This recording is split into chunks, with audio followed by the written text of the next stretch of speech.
Amin. Alhamdulillah para jamaah yang Allah muliakan.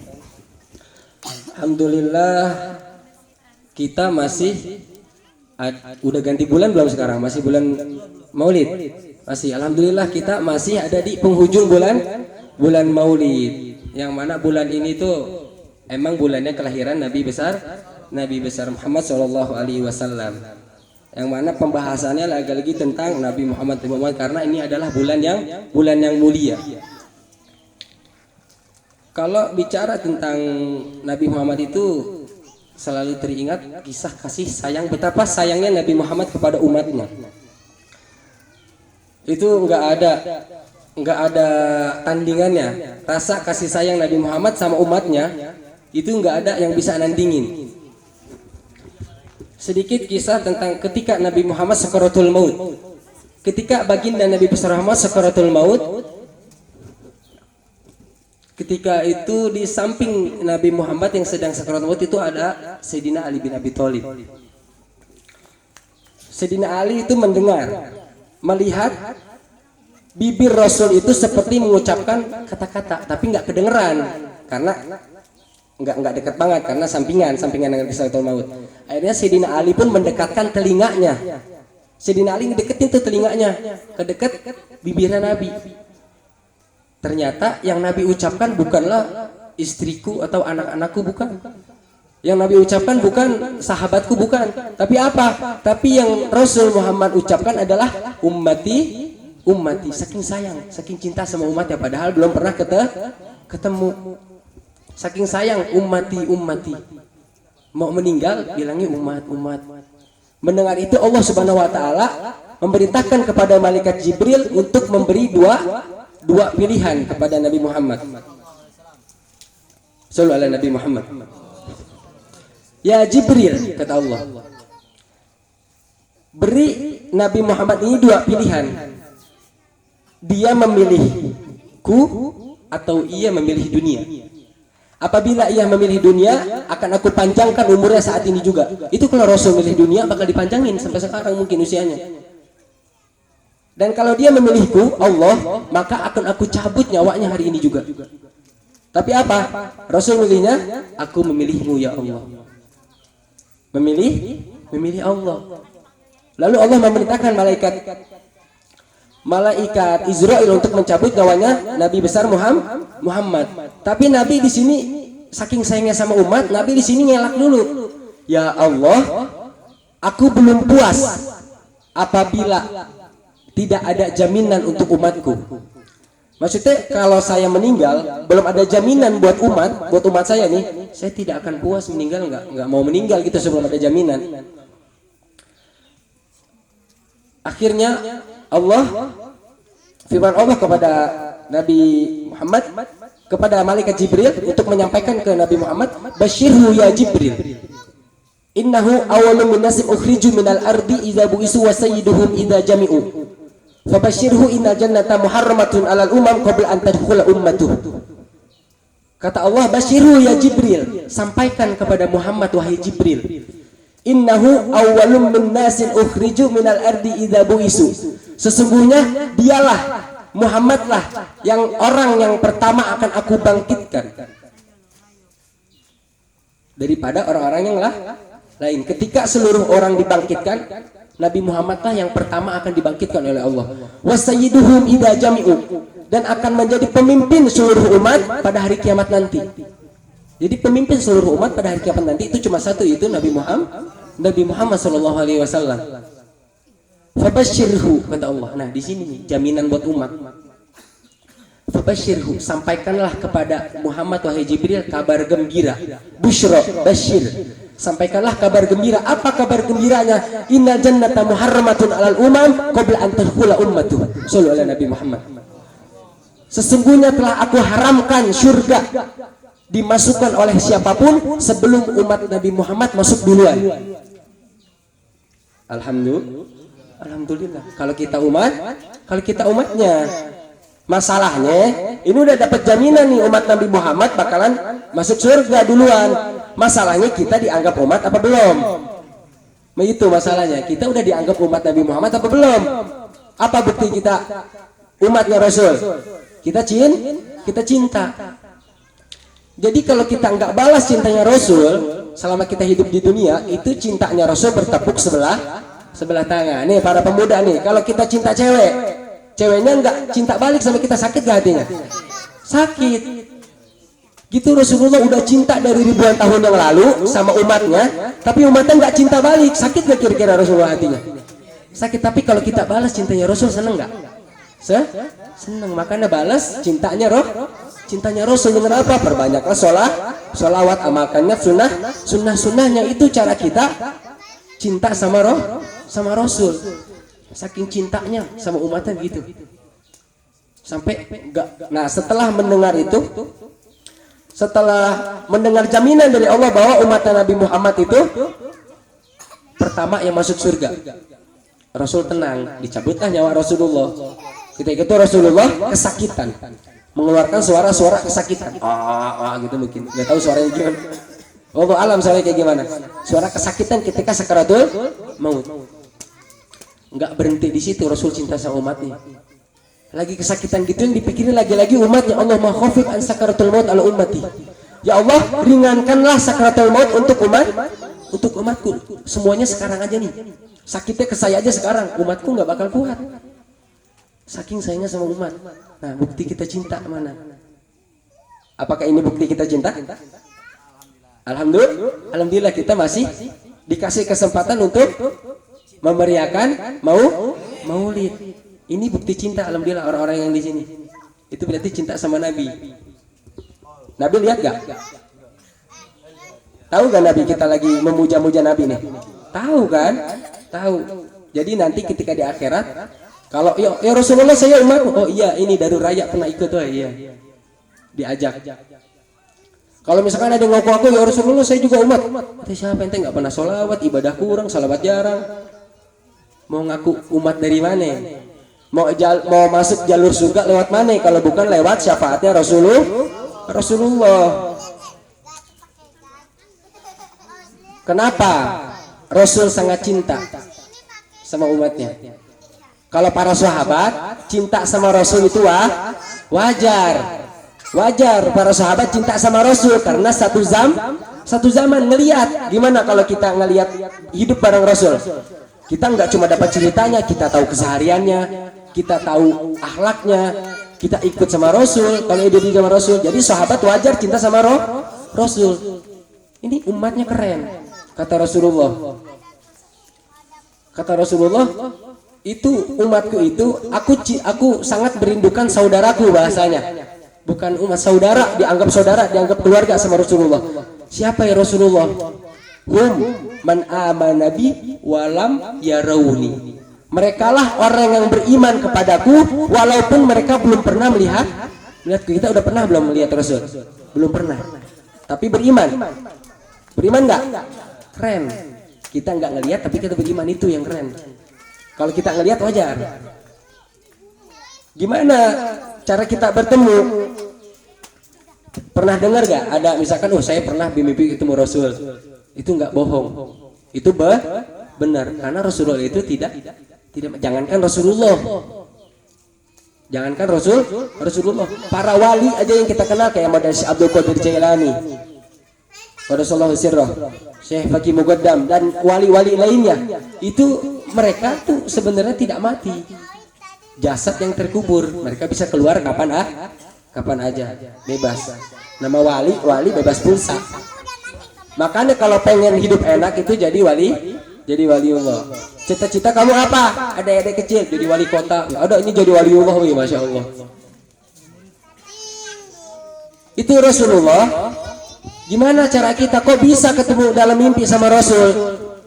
Kok bisa ketemu dalam mimpi sama Rasul? Jangan dalam mimpi. Bahkan ada para ulama yang bukan bermimpi lagi, ketemu langsung sama Rasul yaqzah. Seperti Imam Bukhari, Imam Bukhari dan Imam Muslim ketika mencatat hadis Bukhari Muslim yang kita kenal, hadisnya terkenal, sahih, hadis terkuat Bukhari dan Muslim. Kenapa? Karena kalau beliau nih Imam Bukhari sama Imam Muslim, kalau lagi nyatet hadis itu kalau ada yang salah, Rasul langsung yang ngoreksi. wahai Bukhari, wahai Muslim, itu bukan dari saya. Dikoreksi langsung sama Rasul. Jadi itu langsung dari Rasul. Itu nggak mimpi, langsung ketemunya. Itu untuk tingkatan yang tinggi. Mungkin kalau orang-orang kayak kita masih para awam, masih biasa, itu hanya bisa lewat mimpi. Nah sekarang bagaimana cara bisa bermimpi ketemu sama Rasulullah? Ada gak caranya kira-kira? Ada caranya. Ada caranya, cara bermimpi bertemu Rasulullah. Apa caranya? Dikutip dari perkataan Al-Habib Ali Al-Jufri, beliau masih hidup, Habib Ali Al-Jufri. Kalau kalian sering lihat di sosmed, itu Habib Ali Al-Jufri. Kalau kata-kata yang bilang yang paling mirip dengan Rasulullah itu Habib Ali Al-Jufri. Tapi jauh, cuma ya gitulah. Kalau mirip itu jauh, karena Rasulullah itu nggak ada tandingannya. Mungkin yang paling mirip gitu kan, yang paling mirip. Bukan berarti Rasul mirip Habib Ali Al-Jufri. Itu Habib Ali Al-Jufri mengutip cara bermimpi bertemu dengan Rasulullah. Apa aja cara bermimpi dengan Rasulullah? Beliau ngasih 4 cara bermimpi sama Rasulullah. Thariqatul liriyatin Nabi, kata Habib Ali Al-Jufri. Thariqatul liriyatin Nabi. Cara bermimpi dengan Rasul. Yang pertama itu kasratus sholawat. Memperbanyak sholawat. Sama perkataan Habib Ali Al-Jufri, cara bermimpi sama Rasul itu memperbanyak sholawat, sama dengan ucapannya Asy-Syaikh Yusuf bin Ismail An-Nabhani, pengarang kitab Wasailul Wusul ila Syama'il Rasul. Itu Syekh Yusuf bin Ismail An-Nabhani ngarang satu kitab itu yang mana tentang Rasulullah semua. Fisiknya Nabi, mukanya Nabi kayak gimana, rambutnya kayak gimana, cara makannya gimana, itu dikarang sama beliau. Nah, beliau mengatakan sama cara bermimpi dengan Nabi itu kasratus sholat, memperbanyak sholawat kepada Nabi. Ayo hitung. Sholawat Nabi berat nggak? Berat. Minimal 10 dalam satu hari. 100. Kalau 10, kalau santri 10 malu-maluin. Santri 10 malu-maluin. Santri minimal itu 1000. Jangan 10. Ringan. Allahumma sholli wa sallim ala sayyidina Muhammad wa ala sayyidina Muhammad. Kelar. Enggak sampai mulut berbusa, enggak capek. Ya, paling kalau banyak, kalau sampai 1 miliar, iya berbusa mulu capek. Mendingan sedikit tapi istiqomah sehari 10 memperbanyak sholawat. Cara yang pertama dari Habib Ali Al-Jufri dan juga dari Syekh Yusuf bin Ismail An-Nabhani, memperbanyak sholawat. Yang kedua, apa cara yang kedua? Yang kedua at-ta'zimu sunnah. At-ta'zimu bisunnah ai fi'lu sunnah. Mengerjakan sunnah, tidak hanya mengerjakan tapi ta'zimu sunnah. Menghormati sunnah, menganggap sunnah itu sesuatu yang besar dan mengamalkan sunnah. Nih aneh, kalau para ulama dulu mengerjakan sunnah karena mereka tahu itu adalah sunnah. Wah, sunnah Rasul dikerjain. Wah, sunnah dikerjain. Beda sama zaman sekarang. Zaman sekarang mah enggak ngelaksanain karena tahu itu adalah cuma sunnah bahasanya, bukan itu adalah sunnah, tapi cuma sunnah. Cuma sunnah ini. Kan begitu bahasanya. Jadi cara yang kedua di sini ta'zimu sunnah, menghormati sunnah dan mengamalkannya. Apa kata Rasul? Man ahya sunnati faqad ahabani wa man ahabani kana ma'i fi jannah. Barang siapa yang menghidupi sunnahku, maka telah aku cintai, dan orang yang telah aku cintai maka akan bersamaku di surga nanti. Sallu ala Nabi Muhammad. Dan Rasulullah juga mengeluarkan hadis apa? Inna awlan nas bi aksaruhum ala sholah. Hadis riwayat Tirmizi. Seutama-utamanya manusia nanti di akhirat, seutama-utamanya manusia terhadapku aksaruhum sholawat. Orang yang paling banyak sholawatnya itu orang yang paling dekat denganku di hari akhirat nanti. Di akhirat nanti orang yang paling dekat sama Nabi Muhammad adalah orang yang paling banyak bersolawat. Udah berapa kali kita sholawatan? Tadi baca maulid. Apakah maulid bukan sholawatan?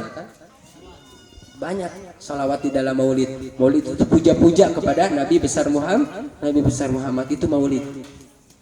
Cara yang pertama tadi memperbanyak salawat. Cara yang kedua mengamalkan sunnah. Cara yang ketiga al-khidmah li ummati. Khidmah untuk umatnya Nabi Muhammad. Apa khidmah untuk umatnya? Jadi membantu, menjadi pembantu. Maksudnya kalau khidmah, bahasa khidmah di sini menjadi budak untuk umatnya, bukan berarti menjadi budak suruh-suruh, bukan, tapi membantu umat Nabi Muhammad. Ketika umat Nabi Muhammad, sesama muslim kita umat Nabi Muhammad, ada yang kesusahan kita bantuin, ada yang minta bantuan kita tolongin. Mau ngadain acara nih, kalau nggak dibantu jadi nggak acara, nggak jadi. Tapi dibantu nggak? Dibantu, pasang tenda, pasang panggung, nyiapin meja, nyiapin air, ya. Iya banyak tuh mic-nya. Itu adalah khidmah untuk umatnya Nabi. Berarti sudah termasuk belum? Kalau kita udah pernah bantu-bantu umatnya Nabi Muhammad, kita udah termasuk umatnya, udah masuk cara yang ketiga belum? Udah, alhamdulillah. Itu cara yang ketiga. Cara yang keempat at-ta'alluq bi hadrati, merasa akan kehadirannya Nabi, atau mahabbah, rasa cinta kepada Nabi. Gimana rasa kita cinta? Emang untuk orang awam kayak kita itu susah untuk cinta langsung, bener gak? Kita cinta butuh wujud, bener gak? Kita cinta butuh wujud, iya kan? Gimana caranya kita cinta sama Nabi?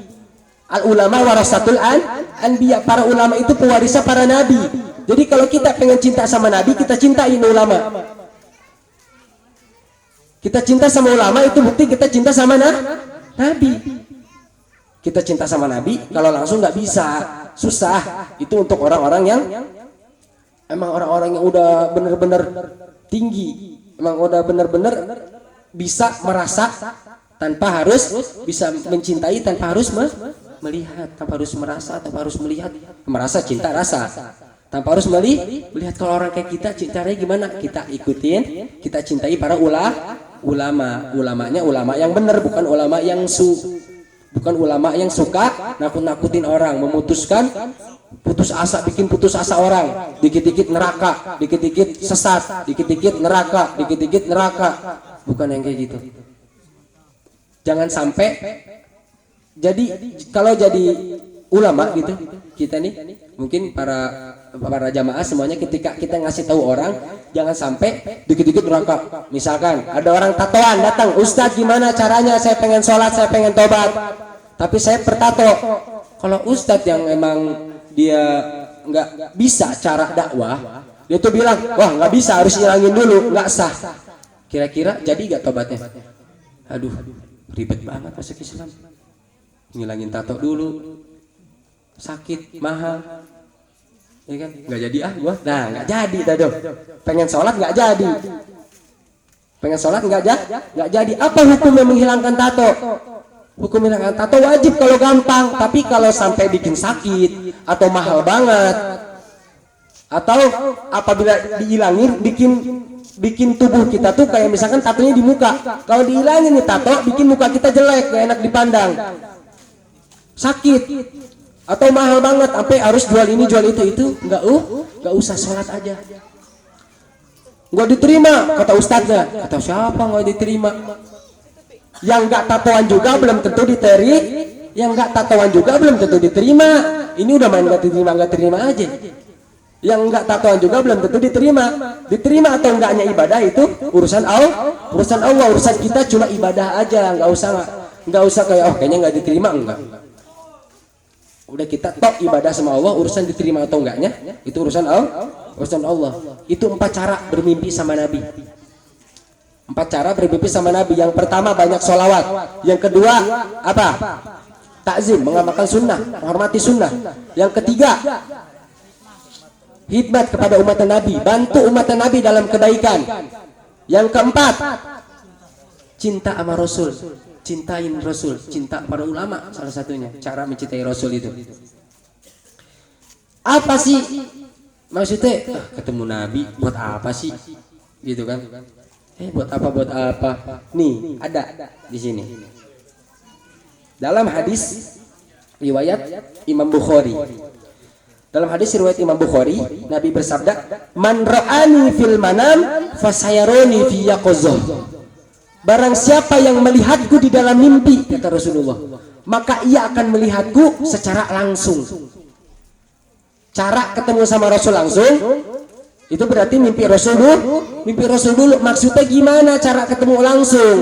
Maksudnya hadis ini, maksudnya yaqظah di sini itu kata para ulama, wuku ru'yatul liyaqzatan mautu biha liman ra'ahu fil manam walau marrah wahdatan tahqiqan wa'da syarif. La yukallifu wa aksaru ma yaqul dzalika lil ummati qabla al maut indal ihtidar.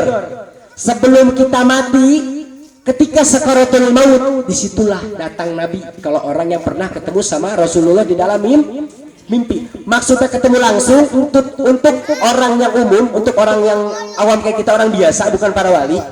Kalau pernah mimpi, semoga kita semua mimpi sama Nabi. Pulang dari sini tidur langsung mimpi sama Nabi. Jadi pulang dari sini langsung tidur. Karena apa? Karena habis pengajian dosanya dihapusin. Kalau langsung tidur suci. Kalau nggak langsung tidur, entar nongkrong kemana dulu, dosa lagi, iya kotor lagi, gitu. Nah, jadi maksud hadis ini, maksudnya ketemu langsung gimana? Kata para ulama di sini, maksudnya nanti ketika kita sakaratul maut, yang langsung mentalkin, yang la ilaha illallah, kita sakaratul maut, itu langsung Nabi. Untuk orang yang pernah ketemu di dalam mimpi. Rasul janji, man ro'ani fil manam fasayaroni fi yaqظah. Rasul udah berjanji, yang melihat saya di dalam mimpi maka akan melihat saya langsung nanti ketika sakaratul maut. Kira-kira Rasul orang yang ingkar janji bukan? Bukan. Rasul bukan orang yang ingkar janji. Pasti Rasul datang tuh ketika kita sakaratul maut. Amin. Mau gak ditalkin sama Rasul? Mau ditalkin sama Rasul?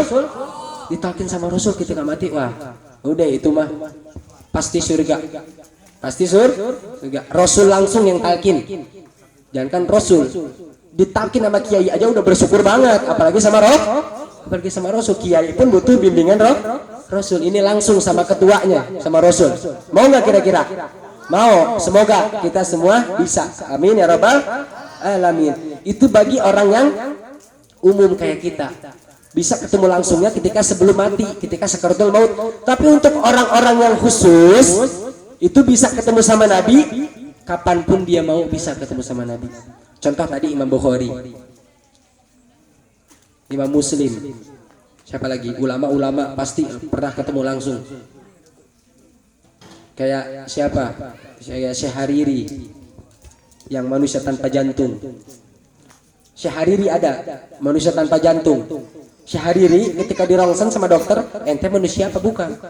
Kenapa? Ente nggak ada jantungnya. Apa kata Syekh Hariri? Jantung saya titipkan kepada Rasulullah SAW. Sallu ala Nabi Muhammad. Saking cintanya. Syekh Hariri ada. Banyak orang yang ulama-ulama yang pernah ketemu langsung. Itu emang susah. Di mimpi aja udah alhamdulillah. Itu kata Rasulullah, tadi caranya banyak sholawat, kita amalkan sunnahnya, kita cinta sama Nabi. Semoga kita semua bisa cinta sama Nabi, bisa sampai bisa kayak cintanya para ulama kepada Nabi Muhammad SAW. Amin ya rabbal alamin. Jadi banyak cara ketemu sama Nabi itu banyak. Tadi 4, contohnya 4 itu dikasih sama Habib Ali Al-Jufri. Itu 4. Habib Ali Al-Jufri kira-kira bohong nggak nih? Enggak kan? Enggak. Enak. Hidup kayak gini tuh enak. Kayak kita dengerin tausiah. Kita di sini bukan mengajarkan, cuma menyampaikan apa yang harusnya guru kita sampaikan. Cuma beda orang doang, tapi ilmunya sama. Ini pun tadi dikasih, ini kitab guru kita. Ini kitab Buya Muhammad Idris tadi dikasih jelasin ini, jadi nggak asal gitu maksudnya. Emang yang mau disampaikan malam ini, kalaupun beliau bisa hadir, yang ini yang mau disampaikan. Itu enak ya kalau kita ketemu sama Nabi di mimpi, enak.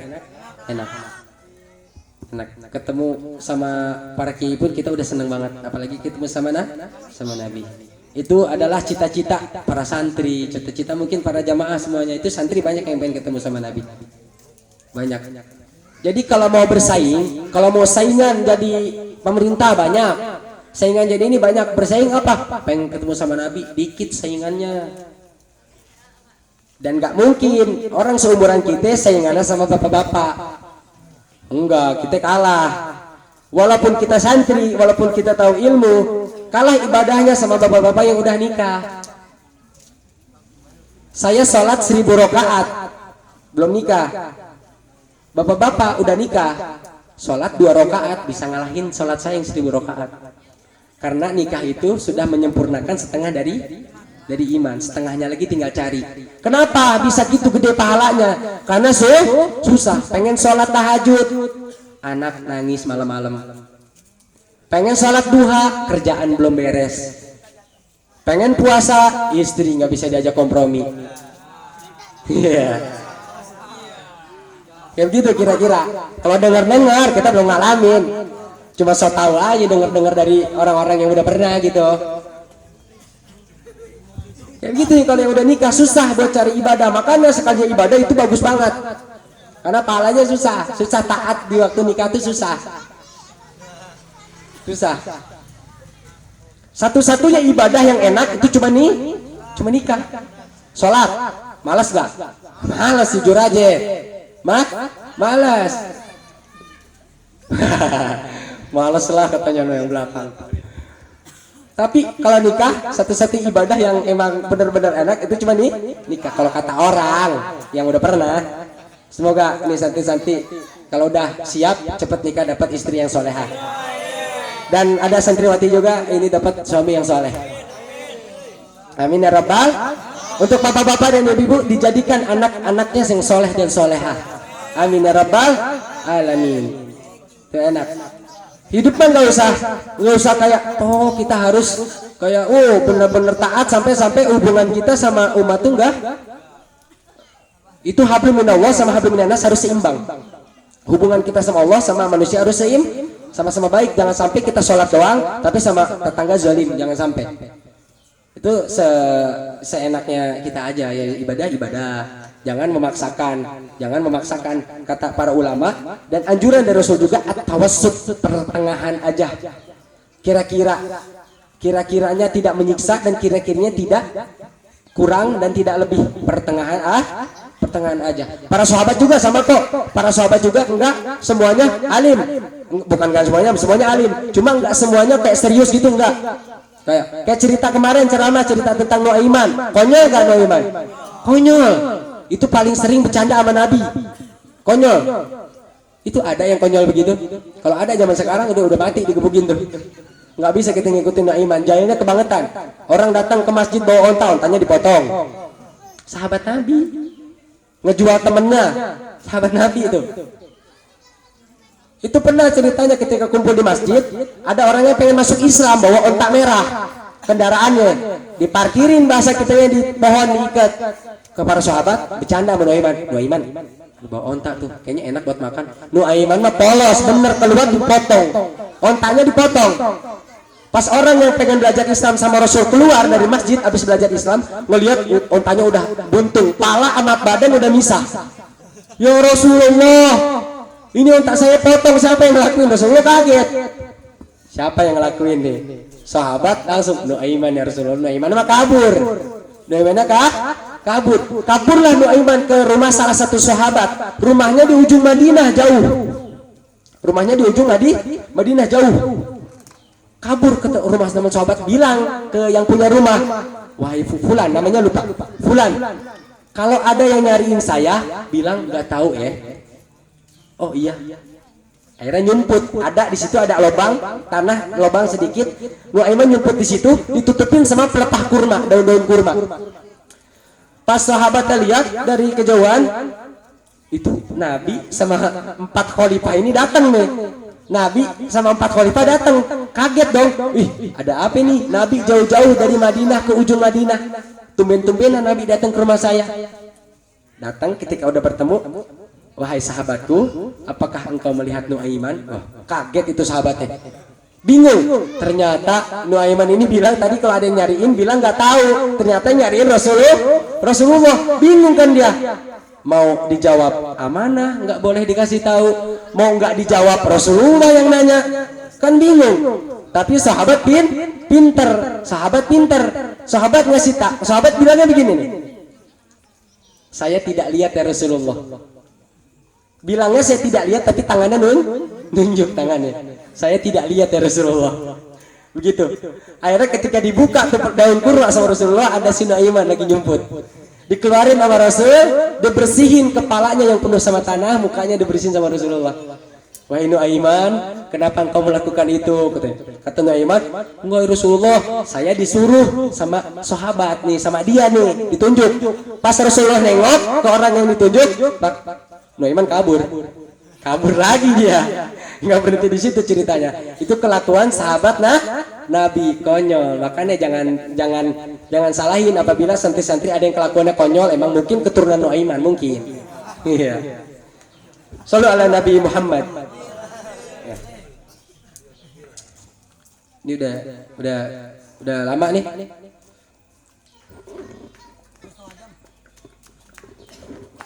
Oke.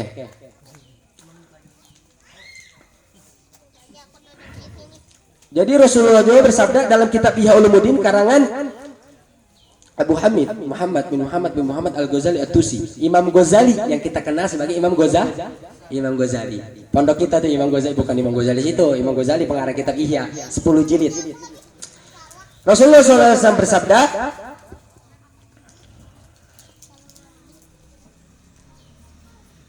"Man shalla alayya, barang siapa yang bersalawat kepadaku, salat alaihil malaikah ma shalla alayya falyakul abdun min zalika au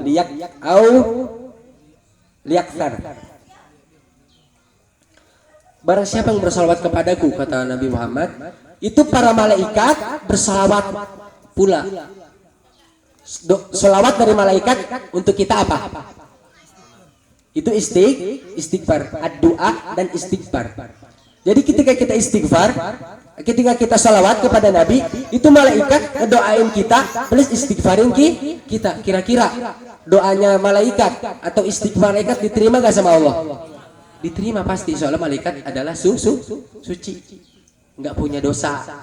Malaikat itu, malaikat nggak punya dosa, nggak punya hawa nafsu. Enak malaikat mah, tidak diberi hawa nafsu. Jadi malaikat jangan seneng. Nih, para malaikat kan ngedenger nih ya. Maksudnya malaikat itu jangan menganggap remeh manusia. Karena banyak maksiat.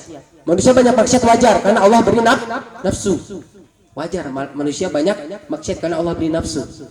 Malaikat enggak maksiat wajar, enggak dikasih nafsu.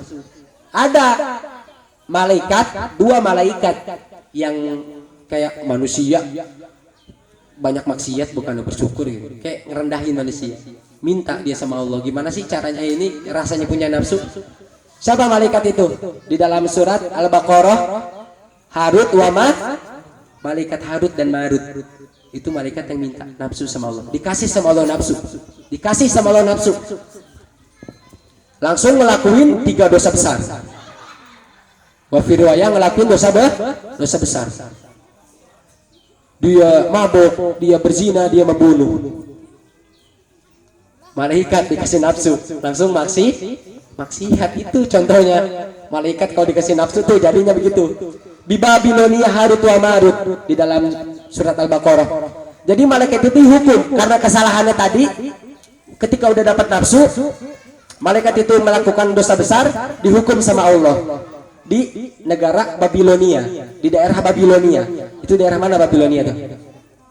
Irak. Kalau nggak salah Irak. Kayak mepet-mepet Palestina gitu. Nggak tahu, nggak pernah ke sana gitu. Itu ada di sana, tapi kesat mata. Cuma orang-orang tertentu yang bisa ngelihat. Dihukumnya gimana? Diikat, kakinya di atas, kepalanya di bawah. Sampai hari kiamat. Tapi setelah hari kiamat berubah lagi jadi malaikat lagi tetap. Sampai hari kiamat doang. Dan sihir terkuat itu sanadnya orang yang belajar sama malaikat dua ini, Harut Marut, di dalam surat Al-Baqarah. Yu'allimuna nasa sihra, mengajarkan kepada manusia sihir. Tapi malaikatnya udah bilang, wahai manusia, ente jangan ngambil ilmu sihir dari ana. Kita itu berdua cuma fitnah. Kita tuh cuma bikin ente sesat doang, jangan diikutin, udah bilang ke manusianya, udah bilang. Tapi namanya manusia, tetap aja dipelajarin ilmu sihir. Jadilah dukun. Tahu dukun? Dukun tahu? Yang dibilang pinter sama orang-orang, orang pinter bahasanya orang pinter. Dukun ya, orang pinter. Kenapa dibilang orang pinter? Karena yang datang bego. Kenapa dukun dibilang orang pinter? Karena yang datang ke dukun orang bego. Makanya dukun dibilang pinter. Gitu. Kalau yang pinter pada datang ke kiai minta doa, ini datang ke dukun. Datang ke dukun kan apa, kalau apalagi kalau cewek yang datang, wah dicabulin deh. Syaratnya kita harus berhubungan badan dulu biar lancar. Emang begitu caranya, makin dia maksiat makin kencang ilmu setannya dah. Dukun. Tapi kalau para kiai makin taat, makin kencang ilmunya. Kalau di Jawa mungkin ada. Nah, ini ada santri Jawa. Di Jawa itu bener deh, bener gak? Kalau di Jawa susah ngebedain antara kiai sama dukun. Susah di Jawa ngebedain kiai sama dukun, karena sama yang dia baca. Ya, uskun. Ustaz. Bahkan ada cerita teman kita yang mondok di Jawa, ada satu pondok itu pondok dukun. Jadi dukun bikin pondok. Generasi dukun. Ya. Karena kalau nggak ada dukun juga kita karena apa? Iya, kiai nggak ada lawan. Bakal aman-aman aja masyarakat kalau nggak ada dukun. Iya, kayak ketika zaman Nabi Sulaiman. Nabi Sulaiman pernah minta, ya Allah, saya pengen seluruh jin, setan-setan itu dikurung. Dikurunglah sama Allah, setan dikurung. Dikurung semuanya, dikabulin sama Allah. Akhirnya nggak ada yang dagangan, nggak ada yang kerja, nggak ada yang aktivitas kita sehari-hari. Kepada kemana itu semua? Pada fokus ibadah, karena nggak ada setan yang ganggu. Fokus ibadah, bahaya gak? Kalau semuanya sekarang setan dibelenggu, nggak ada yang buka warung, nggak ada yang dagang telur, nggak ada yang dagang beras, mau makan apa? Bahaya gak? Bahaya. Makanya adanya setan itu juga rahmat bagi kita. Ada yang malas, ya kan? Ada yang nggak sholat Jumat, mungkin ada laki-laki jagorong nggak sholat Jumat. Ternyata di situ ada orang yang benar-benar lagi kelaparan banget mau meninggal. Dikarenakan dia nggak sholat Jumat, dia makan di warung itu. Jadi dosanya membawa dosa, bukan dosa yang membawa pahala. Itu dosa yang membawa berkah. Jadi dosa itu, terkadang, bukan terkadang, emang dosa itu untuk apa? Dosa itu untuk bikin kita dekat sama Allah. Kira-kira kalau nggak ada dosa sama sekali, kita mau istighfar gak? Astagfirullahaladzim. Istighfarin dosa apa ya gue? Gue perasaan gak punya dosa. Wah, sombong. Itu yang bahaya, sombong. Tapi kalau kita udah dosa, sekalinya dosa istighfarnya 100, dosanya mah kecil. Astagfirullahaladzim. Dekat gak sama Allah? Itu terkadang kita dibuat maksiat. Sengaja Allah bikin kita maksiat biar kita dekat sama Allah. Allah ngasih kita musibah apa? Liyasma tadarru'ahu, kata Allah. Agar Allah mendengar rintihan kita. Allah kangen curhatan kita, makanya dikasih musibah. Biar apa ya? Biar lu ngeluh. Ya Allah, nih ekonomi susah banget. Gawe sini kagak diterima, di situ kagak diterima. Di sini gajinya kecil, ya nggak bersyukur namanya. Dikasih musibah agar Allah mendengar rintihan kita. Dan di dalam hadis Rasulullah SAW itu ada, ketika orang yang maksiat dia tobat. Nih, perasaan Allah ketika ada hambanya yang maksiat lalu tobat. Perasaan itu seperti orang yang kehilangan barang yang berharga terus ketemu. Misalkan kita kehilangan mobil risih gak? Maksudnya pasti nyariin gak? Wah, ini mobil kona sedih, iya. Sedih pasti, ya kan? Pusing, iya. Aduh, mobil belum lunas, masih kredit kan? Pusing, sedih, wah banyak campur aduk perasaan. Tapi ketika ketemu seneng nggak? Senengnya minta ampun, alhamdulillah ketemu lagi. Nah, begitulah perasaan Allah ketika hambanya yang maksiat balik lagi. Hambanya maksiat, ya maksiat lagi.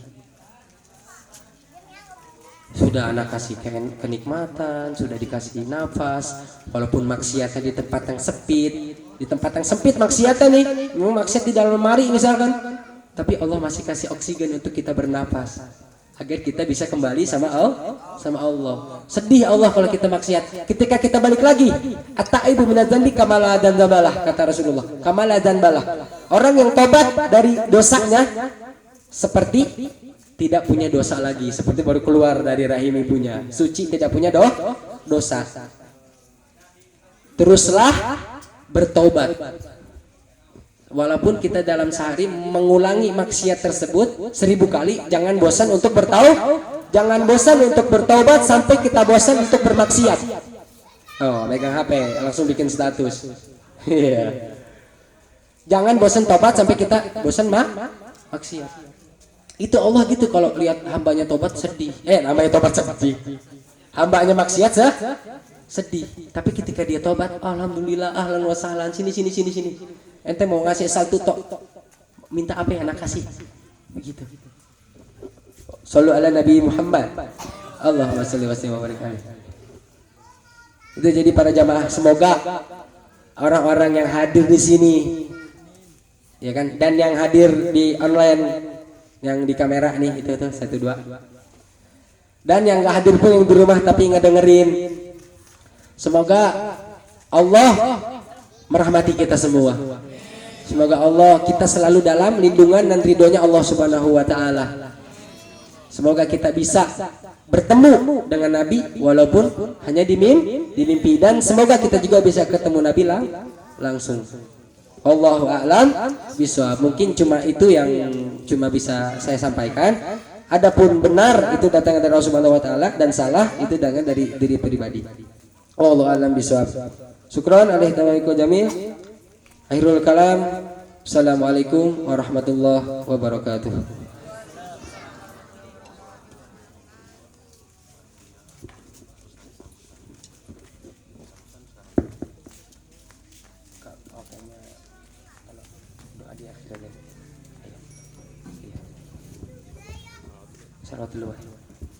Salawat dulu oleh tim hadrah.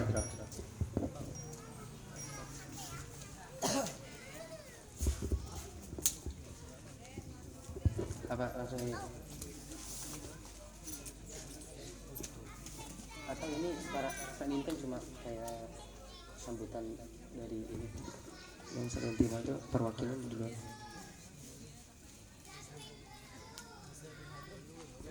Ini anak santri yang selain tim hadroh kan habis acara ini kan kayaknya sambutan mungkin dari warga, terus juga di akhir doa. Jadi kita kan ini santri ada acara lagi di sini di Ustadz Hadi. Jadi anak hadroh tetap di sini, yang selain hadroh perwakilan dulu ke sana. Nanti kita nyusul. Ya, silakan.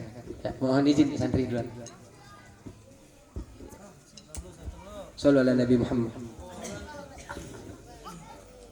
Allahumma salli wa sallim ala Sayyidina Muhammadin wa ala ali Sayyidina Muhammad. Ya Rasulullah, salamun alaik, ya Rafi ashani wa daraji, adfata yadi ratal alamin, ya uhail al-judi wal karami,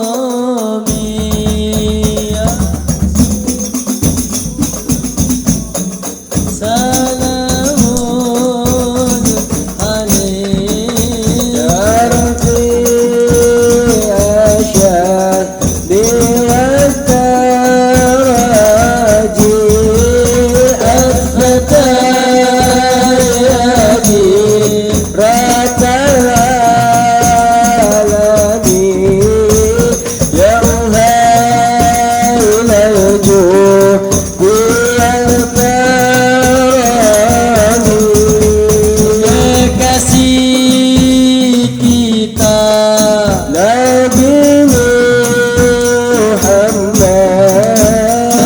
pemimpin kita, Nabi Muhammad,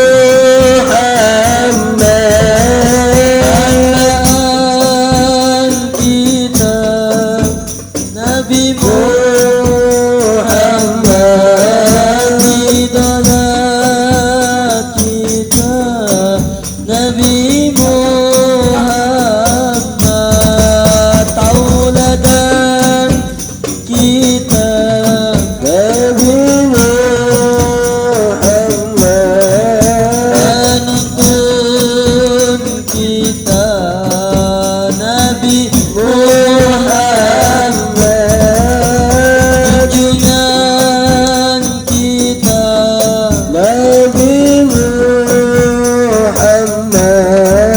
panutan kita, Nabi Muhammad, salawat salam tetap padamu, engkaulah sang Nabi terjun hatiku.